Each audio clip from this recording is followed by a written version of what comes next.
Wednesday, you come away positive because to get to the 68 million or to eventually get to the 252, there has to be a starting point, and council has recognized that we're going to keep on investigating private-public. Well, that was the interesting part about the way this whole thing played out, because for those who say, well, the lead story is council turns thumbs down on spending either 68 million or 252 million, is effectively answering a question that was never asked.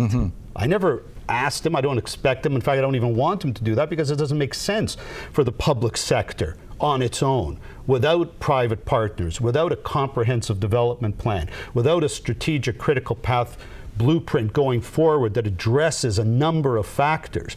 This report was never commissioned to say what Hamilton should do. It was commissioned so that you know what you can do, what you could do with your building, so that you then can get to the next steps, as opposed to starting from scratch in terms of what could we do with this building, even if we had the money to do it. So the fact that the council had a debate not about whether to receive the report, which I understand they did unanimously, or to expend just what you need to keep the lights on and address issues of safety and code, which they unanimously did too, but actually had a debate as to whether or not to authorize staff to do stakeholder consultations as well as larger members of the community, and be open to a private sector pitch to create a partnership. There was actually a debate and votes cast against doing that, even though it passed.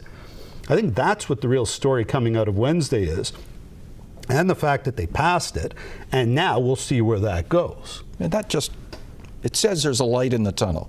Well, it says we're not shutting the doors, and we're not going to let it totally crumble. We're going to investigate further. Yeah, I think, and I told council on Wednesday that I encouraged them to support all of the recommendations of the staff report, because it does exactly that. It sets out the type of conversation we're having here, the conversations that the city will have with a number of different people, the opportunity to bring more private sector money on a no strings attached basis forward to do more of the homework that needs to be done in order to get to the next levels of this conversation. But where the city does have to be involved is in saying we're prepared to facilitate and coordinate the public portion of that partnership.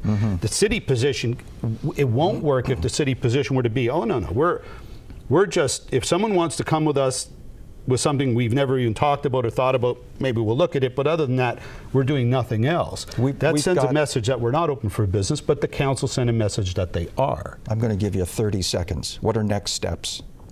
The next steps are to have the consultations that the city is talking about, and ultimately to have, we shall see what happens if further private sector participation and offers to get involved on a no strings attached basis, because they see down the road that this could build into something. I think we could see some movement on that within the next number of weeks and months. Jasper Kujavsky, always a pleasure to chat. Good to see you. Thank you so much. City Matters at noon, 4, 6, and 10 p.m. on Cable 14, and anytime on cable14now.com.